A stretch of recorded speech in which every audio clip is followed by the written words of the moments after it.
Now, if Rome is built on 7 hills, our procurement reform programme is built on 7 seas. The strategic objectives set out in that triangle: improving the capability of public sector purchasers, increasing the competitiveness of the supply base, capturing the savings and the non-cash benefits, improving the coverage, increasing collaboration, delivering on corporate social responsibility, and underpinning it all, communication and the enabling tools, processes and systems that let it happen.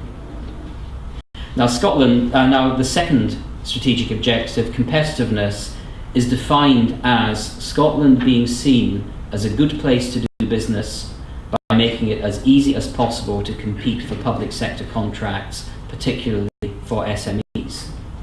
And as I've said, is captured in our definition of value for money, the value for money triangle. So how have we put these 3 principles, the principles of balancing cost, quality and sustainability, how have we put them into action? Well, one of the most important steps forward was the introduction of Public Contract Scotland in 2008. And this online portal is now where for 2.5 years, you can find, access and bid for most public contracts in Scotland. Over 50,000 suppliers have been registered on the website. It's free to do so. Around 16,000 business opportunities have been advertised by over 300 buying organisations. And so if you want to do business with the public sector, that's the place to be. And it's really, really easy to use. When you register your details, you can choose to receive alerts when any relevant contracts are advertised. Even there's an app for your iPhone. And one of my colleagues was at a meeting in Brussels on the potential reform of the European regulations, which I'll talk a little bit about later. And he told me that after the meeting, a rather glamorous Swedish lady sidled up to him and said, "I do like your app." And he was getting quite, I think, quite hopeful until he realised that she meant the iPhone app that she downloaded for Public Contract Scotland. You know, the international fame is striking. Now, Gary Robinson is going to be speaking later about how to get the most out of Public Contract Scotland. But my message is, if you haven't registered yet, I would strongly advise you to do so. Because perhaps of most interest to this audience, of the contracts advertised through the portal, some 75%, almost 3/4, are awarded to SMEs. And by way of comparison, the UK government have set a target of awarding 25% of contracts to their SMEs. And they've also just launched their own equivalent to Public Contract Scotland called Contracts Finder. Contracts from Scottish public sector organisations won't be advertised later, but if you're looking to do work with the UK government, then you should register with Contracts Finder. But this is a portal for finding and bidding for contracts. And that doesn't in itself make the tendering process any easier. And that's one of the big challenges that still lies ahead, and something that we've been working very hard on over the past couple of years. And again, it's work that's been done in cooperation with the third sector and the private sector.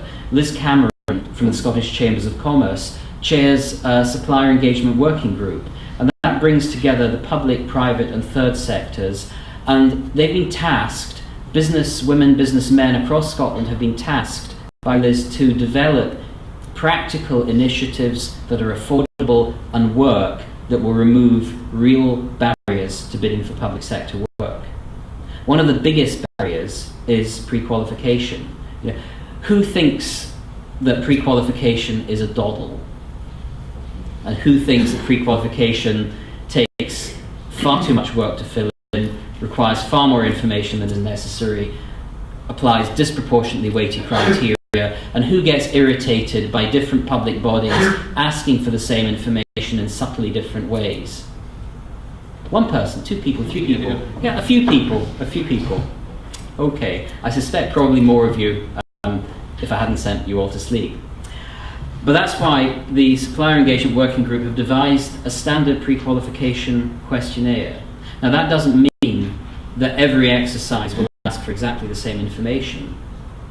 But what it does mean is that buyers will be guided to select those questions which are appropriate for their needs from a bank of standard questions. Now it's taken a lot of time to get agreement to this. You can imagine how complex it's become.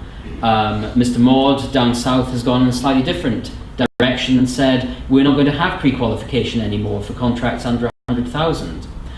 Personally, I'm not sure that's a sensible idea. I think that could create even more work. But if we can get it right, it will lift a huge burden from the shoulders of small business to ensure that pre-qualification requirements are fair and proportionate to the risks attached to the particular contract being tendered. You've all heard the horror stories of the 300-page pre-qualification for the contracts for light bulbs or stair rods or whatever. Now, that draft was published for consultation just before the turn of the year. It also includes a proposal that would link the pre-qualification database to the Public Contracts Scotland database. That means that companies would only need to provide answers to common questions once and in one place, and they could then be used for all public procurements. Again, trying to level the playing field, trying to remove unnecessary barriers. But that's just one of the steps that we've taken along with the Supplier Engagement Working Group to improve ease of access.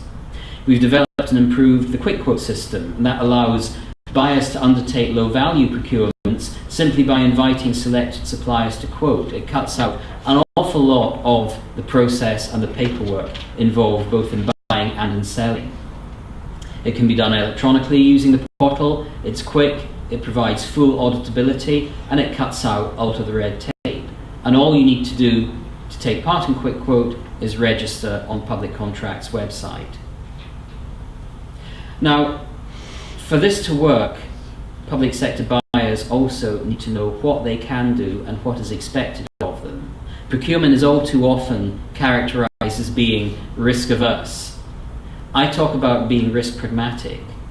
It's taxpayers' money, it's your money that we're spending. We have to spend it properly, we have to spend it sensibly, we have to demonstrate that we've delivered value.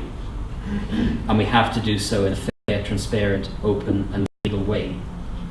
But equally, we need to be pragmatic about the balance of risks we take in going to procurement and going to market. And that's why last year we launched the procurement journey for buyers. And the procurement journey provides a single, constantly updated source of easy to follow guidance for everyone buying stuff in the public sector, whether it's cheap and cheerful, quick procurement, through to really complicated, big, technical procurement exercises. And my hope is that as more and more buyers use this guidance, you as suppliers should find that your experiences of selling become more consistent. And I want to go further, and one of my hopes, and please say this if you're speaking to any politicians and they're asking you, what do I need to do to get your vote? One of my hopes is that whatever government is elected in May will want to publish an equivalent procurement journey for suppliers to mirror that and make it that much easier and that much more consistent for you.